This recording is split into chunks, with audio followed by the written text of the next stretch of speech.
Adventures by Morse. Carlton E. Morse presents The Cobra King Strikes Back, featuring Captain Friday. If you like high adventure, come with me. If you like the stealth of intrigue, come with me. If you like blood and thunder, come with me.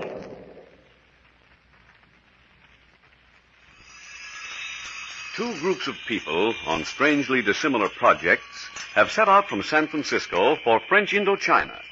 By chance, they took passage on the same steamship. One party was headed by Dr. Howard Carter, archaeologist, scientist, explorer.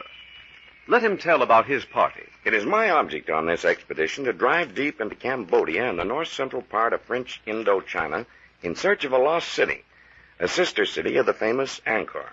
In my party, I have Professor Lebrun, medical advisor, my assistant archaeologist, Perry Mills, and my daughter Celia, who is acting as my secretary and historian for the trip. Oh, yes, likewise with us is a young Khmer student, Ta Quan. Strangely, on the steamship, we met an old friend, Captain Bart Friday. But let Captain Friday speak for himself. Yes, my right-hand man, Skip Turner, my secretary, Patricia Young, and I are doing a bit of a job for the French government for a change. We're transferring an international prisoner, a citizen of French Indochina, from Hawaii back to Saigon, French capital of Cochin China.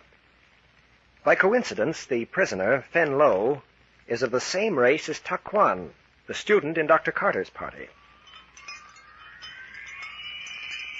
Yes, Captain Friday was returning the prisoner, but one night at sea, Fen Lo escaped. In the search that followed, Celia's terrified voice was heard. The searching party found her safe, but with a strange, horrifying story. Last night, the steamship landed its passengers. Dr. Carter's party is staying at the Hotel des Douanes. And now, on this hot bake-oven morning, the members are seated at an outdoor sidewalk table under the arches that mark the hotel's entrance. My, Celia. What a complexion. I was never so pink in my life, Professor Lebrun. Oh, it's quite apparent that some young man has been whispering in your ear. Don't be absurd. It's the heat. Drink your cool mixture there and you'll feel better. Oh, and then I'll perspire, Father. Perspiration, my dear, is all that saves white people out in this country. DeQuan, I actually hate you. You look so cool and comfortable. You do not need to envy anyone, Miss Celia. There you are, Celia. DeQuan always says the nicest things, and I actually think he means them.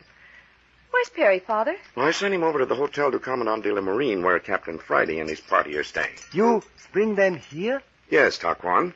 I want to get this business of Fen Lo's disappearance settled, so that we can start north into the interior of Cambodia at once. But I know nothing, Doctor. You mean about the disappearance of Captain Friday's Cambodian prisoner? Yes. He's thoroughly convinced that Ta Quan holds the key to the mystery. If he so desires, he can hold up our expedition until the matter is solved. Oh, I doubt whether he'd do that. Well, I want the thing thrashed out. I want Ta Quan to leave Saigon with a clean slate. Otherwise, we're liable to meet trouble everywhere. We'll have enough difficulties without that. Oh, listen. What's that, Ta Quan? The high priests are passing through with their pony train. Pony train? Yes, small Cochin China ponies on which they carry their supplies for the monasteries. Oh, but the bells. The bells are fastened to the ponies' necks. Oh, look, here they come. They will pass this way. Oh, Dad, look at the little shaggy ponies. They carry packs large enough for camels. Here they come.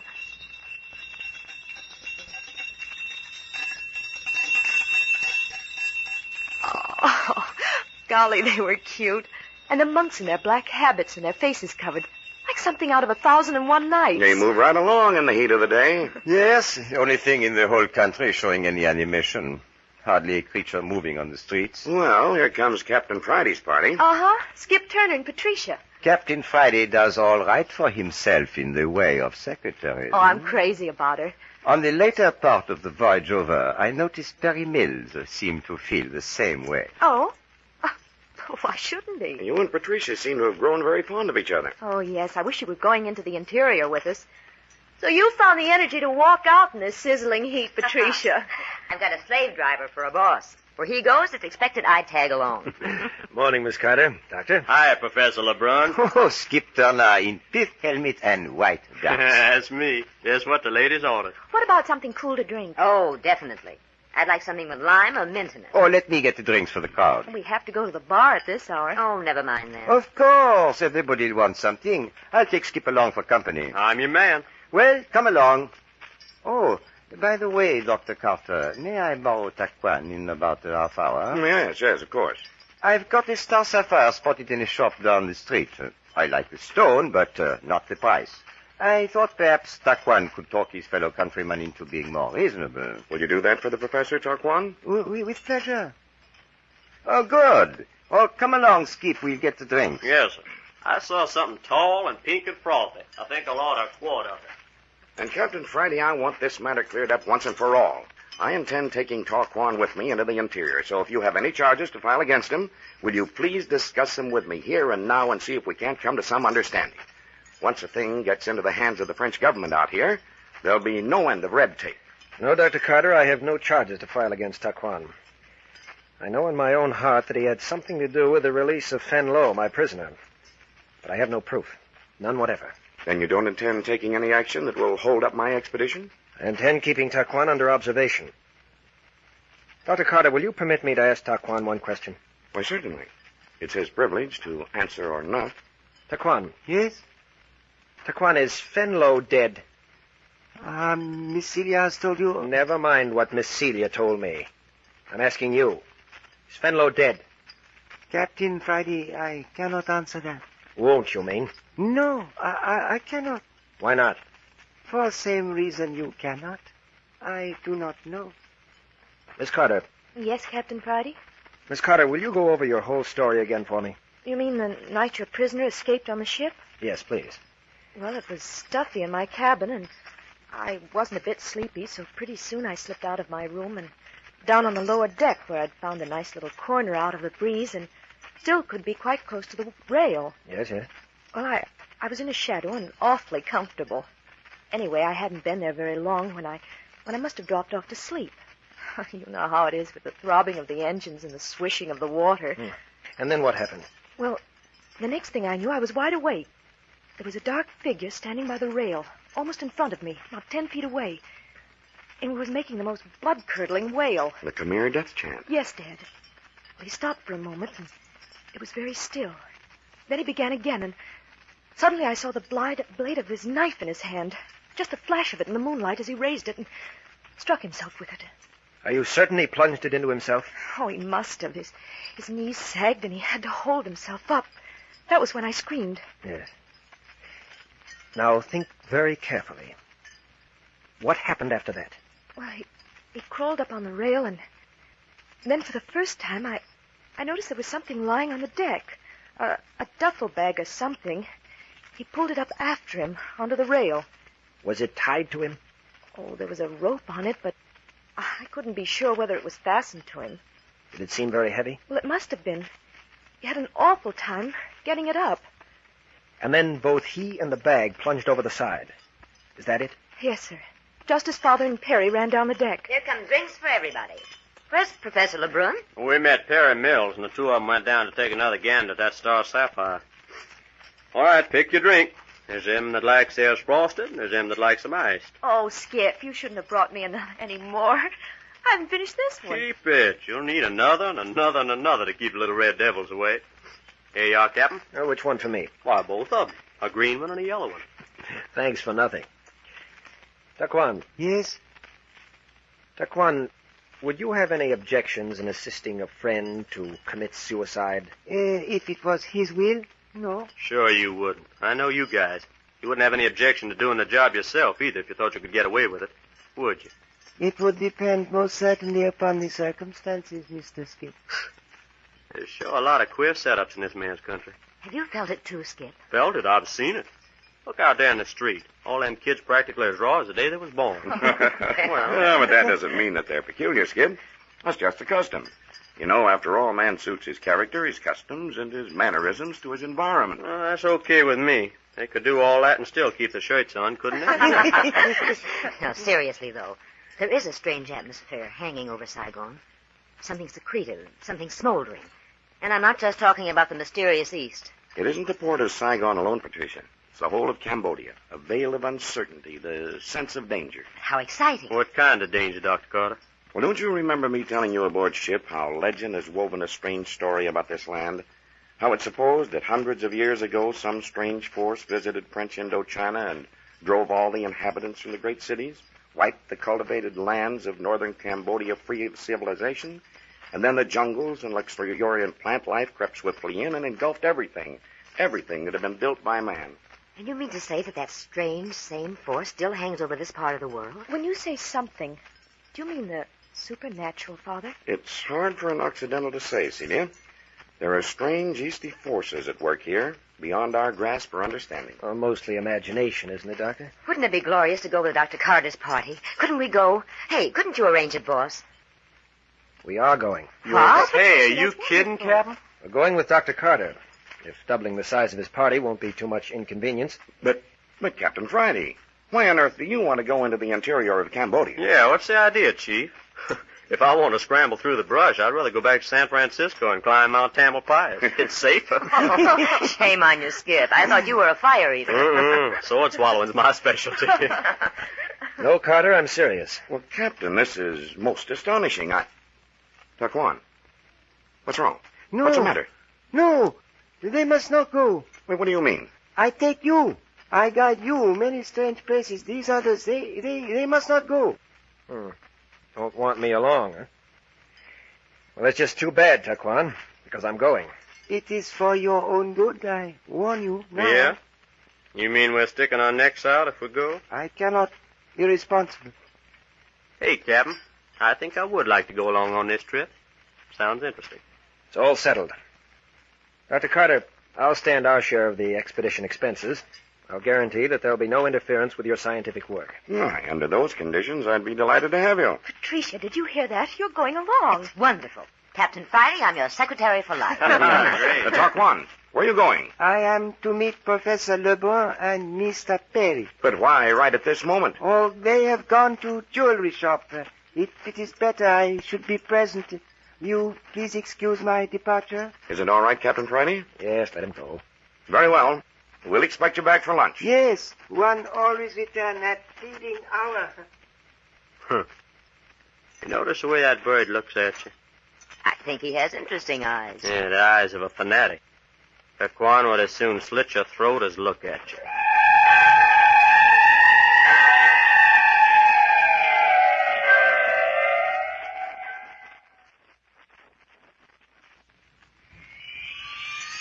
In the courtyard of the typical Saigon hotel on the coast of French Indochina sit Captain Friday, his right-hand man Skip Turner, and the famed archaeologist Dr. Howard Carter. Outside the terrace, the sun is blazing and smoldering. Within the cool shade, Captain Friday is unfolding a plot of intrigue. Dr. Carter, there's something very, very peculiar going on in Cambodia at the present time. You've seen something? Well, to begin with, the French authorities almost went down on their knees to me this morning, begging me to accompany your party. Well, that's strange. Hey, you mean we gotta be an armed guard? No. At least I don't think there's danger for your party, Dr. Carter. It's something else. If it was dangerous, they'd simply forbid you to go north. Taquan seemed frightened at the idea of you joining our party, Captain. Yes, I think I know why. I don't believe Fenlo committed suicide on the ship. I think he's reached Cochin China and is hiding out, awaiting an opportunity to connect with Taquan again. Why do you think that, Captain? Well, if Fenlo is alive and a friend of Taquan, it would explain why Taquan wouldn't want me on the trip. Why, sure. He knows we'd nab him and turn him into the French government. Oh, here come the gals. Oh, this is much more fun. And besides that, we'll have to get some clothes suitable for the trip. Hey, don't you ever talk about nothing but clothes? Well, I've already got mine, Patricia. Dad gave me a whole list of things before we left San Francisco. Would you go sit down? No, thank you, Dr. Carter. I'm going to look over Celia's outfits for the trip. We'll need a lot of things to go into the interior. You hear that, Captain? Yes, I was afraid of that. Father, I'm going to stay with Patricia at her hotel tonight. There's so many details to discuss. Do you mind? Not at all, my dear. I hope the budget will provide proper traveling equipment, boss. I think we'll manage. I see where this trip's going to cost you money, Captain. Goodbye. We'll see you later. Bye, folks. This is Patricia's first big adventure. Here now, Dr. Carter. You and Skip draw your chairs up. want to talk to you. Mm-hmm. Just as I thought. Just as you thought about what? I knew you had something up your sleeve all along. Well, I have. You'd better keep it up yours, too. Dr. Carter, how important is the seven-headed cobra in the lives of the people of Cambodia? Why, it's the most sacred emblem in existence. It represents the Supreme Being himself to these people. Did you ever hear of the emerald seven-headed cobra coiled on a base of pure gold? The sacred cobra of Top Prom. What if it were stolen from the country? Stolen? Why, what are you talking about, man? The Top Prom cobra has been lost for centuries. Its existence is entirely legendary. But supposing its existence were known to be fact, that its whereabouts were surmised, what would that mean? Is that the truth? Are you talking facts? Now, wait a moment. Answer my question. The recovery of the Top Prom cobra would mark a new era in the history of Cambodia. It would mean that everyone with a drop of Khmer blood in his veins would migrate back to the north. It'd mean the rebuilding of the Khmer Empire. And why would it mean that? Yeah, how come it's so doggone important? The people have been waiting for this sign ever since the downfall of the empire. The seven-headed emerald cobra vanished just before the kingdom fell. At that time, one of the great priests prophesied the end of the empire and added that the Khmer people would be as scattered sands over the earth until the cobra reappeared. So the return of the Cobra King would be the fulfillment of an ancient prophecy. Well, come, what is it all about? Answer me, Captain. I tell you, if there's any truth in your words, we are about to witness one of the strangest transformations in the country that has ever taken place. Is it true? The French authorities are fearfully wrought up. I'm afraid it's true. Afraid? Afraid? Why, man, I'd give my life to see this thing happen. Why, there would sweep up this great valley one seething throng of humanity. It would be one mammoth crusade with men, women, and children turned into a maddening mass of religious frenzy. It's just exactly what the French officials fear. Why, these people would go into this wilderness and turn it into an habitable place overnight. Undoubtedly they'd try. But think of the hundreds and thousands of these people, stirred by religious fervor, who would die miserably in that wilderness. Oh, there'll be no holding them once the news of the Cobra spread about. Yeah, the French officials know that, too. Tell me, Doctor, what would happen if the Cobra was stolen? There would be such an uprising as this world has never witnessed before. It'd make the Boxer Rebellion seem insignificant. Every foreigner in Cochin China would be cut down without mercy. Hey, is this diamond snake, or whatever you call it, worth anything? I mean in good round American dollars. I know an institution in London that would pay $5 million for it. Hey, Captain, did you say you know where this gold snake is? I did not, but Taquan knows. What? Taquan knows if anybody does. Good gosh, and here we've let him slip out of our hands. Well, how do you figure that, Skip? He just walked down the street to a jewelry stop to meet Professor Lebrun in Perry Mill. Yeah, but ain't he liable to make a duck for the high timber? I have implicit faith in Taquan. He won't run. He's known about it for a number of years. He was just waiting for the right time to reveal his secret. But why is the present the time to strike? Both he and Fenlo are prepared. They're well-educated. They're capable leaders. They've been groomed for this role of prophets with tremendous care by the old men, the Khmer high priests. Hey, you're just full of information. Where'd you dig it up? From the French intelligence service here in Saigon. They've been watching the natives for years. Still, I don't understand, Captain. Why do they want you to go into the North Country? Why don't they send one of their own spies who knows the country and the people? Every available man they have is known to the Khmer's priests. Be careful, Captain. There's a pop-eyed Hindu rug peddler standing behind you. Be on your way. Look at him skitter. Skip, I think your Hindu was a Cambodian. Yeah, well, I'll bet he carries a knife a foot long under those rugs, whatever he is. Go on with your story, Captain. Well, as I say, Taquan's coming and the mysterious disappearance of Fen Lo have thrown the authorities into a panic. Came too unexpectedly. They're not prepared. And so they want to make you the goat. I jumped at the opportunity. Yeah, but what are we going to do after we get up there? Keep our eyes open, keep our ears open, see what we can see, hear what we can hear. Is that all, Captain Friday? Those were my instructions from the French authorities. Captain Friday, I think I know what you have in mind. If I'm correct in my surmise, I beg you don't do it. I beg you to remain in Saigon. Be careful, Doctor. That little Annamite woman has passed by our table 3 times in the last 10 minutes. Hey, you mean that cute little trick with the black umbrella? Oh, careful, Skip, careful. Hello, here comes Professor Lebrun. Did you get your precious gem, Professor? Yes, we did very well. Oh, Dr. Carter, will you go down to the Ling place, 2 doors the other side of the Continental Hotel terraces? You know the place. Yes, but what's the matter? Where's Taquan? Why didn't he return with you? Taquan is waiting for Dr. Carter. Waiting for me? Then I'd better hurry. Excuse me, gentlemen. I'll take no longer than necessary. Well, what do you know about that? Hey, Captain, what kind of a shenanigan is this? My word, Skip, what is suspicious nature? Yeah, well, I seen you pull some smart ones before. Are you sure you ain't along on this expedition as something besides medical advisor for Dr. Carter? Oh, come, Skip. We are all one big family now. Yeah? Professor Lebrun, just how much of Taquan's history do you know? Only what he has chosen to tell me. Very lucid explanation, Thanks. but not in the least satisfactory. Oh, see here, Captain. Really, now that is most embarrassing. Listen, Professor. There must be something up, or why all this evasiveness? My dear Captain Friday, has it ever occurred to you that personal information given in confidence is information not to be ballyhooed about the town? Good. That answers my question. Most gratifying, I'm sure. Aha. Here comes Taquan himself. But he's alone. Where's Dr. Carter? Hey, things are beginning to move. Taquan, where's the doctor? I have here a message for Professor Lebrun and for Captain Friday. Message? Message from whom? You will read it, sir. Yes, of course.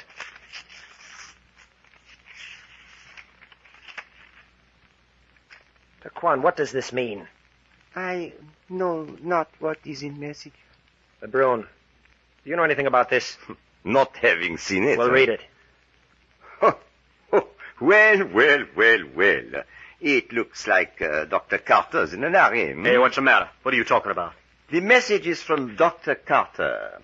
He says he's leaving immediately from Angkor Wat.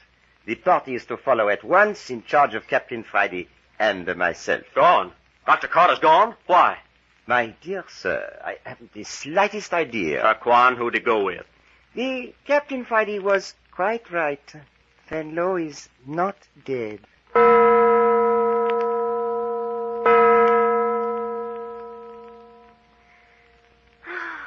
Oh, dear. Are you awake, Patricia? Isn't it the limit? I'm so excited I can't even close my eyes. You sleepy? Not very. It's a shame. Me rolling and tossing and sighing after bringing you over to my hotel. Bed's nice, though, isn't it? I didn't suppose they had beds like this out in this part of the world. Wasn't it the most curious thing, the way your father just up and left us? I hope Dad's all right. It'd be terrible to have anything happen to him. That Taquan gives me a creepy feeling. I hope Captain Friday and the professor get on together. They're to be joint leaders of the party until we get to Angkor Wat. Just think of it. Angkor. A place you read about in books. I never dreamed of actually seeing it. Cambodia. The realm of the Cobra King. And tomorrow we leave Saigon. Tomorrow. I'm certainly glad we did our shopping this afternoon. Uh-huh. Must be beautiful to the north. Your father was telling us. Red and purple flowers, poinsettias, rhododendrons, orange and yellow lilies, cane and coconut and bananas and bamboo, and rice and cactus and creepers. Can you imagine a country like that, Celia? Oh, going to sleep. Huh? What'd you say, Patricia? Go on to sleep, Celia. I was just daydreaming. Oh, I'm sorry. Listen. Huh? I left the window open. Did you hear anything? What are you talking about? Didn't you hear a noise at the window? Of course not. You're all nerves tonight, Patricia. It isn't nerves. I heard something. Well, what did it sound like? I don't know. Listen.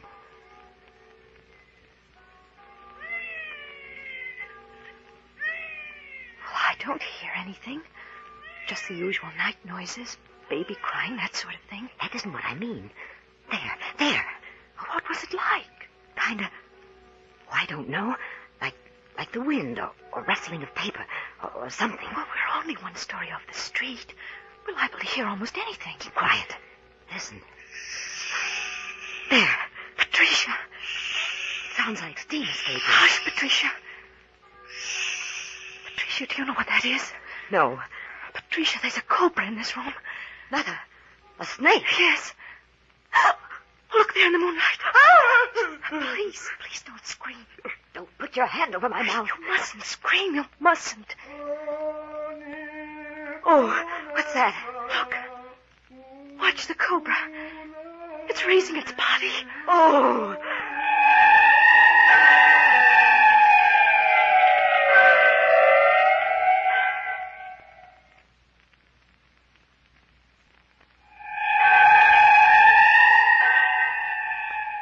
terror of Cambodia has descended upon the Carter expedition. The Cobra, emblem of the ancient Khmer civilization, has raised its head in defiance against this party of invading Americans. And it wasn't until Captain Friday, his secretary Patricia, and the reckless Skip Turner joined the expedition that trouble began. You have just heard the second chapter of The Cobra King Strikes Back, a new thriller in the series of Adventures by Morse. Next week, you will hear Chapter 3, entitled The Mad King of Anchor, which will take you deeper and deeper into the jungles and into the sinister intrigue of French Indochina.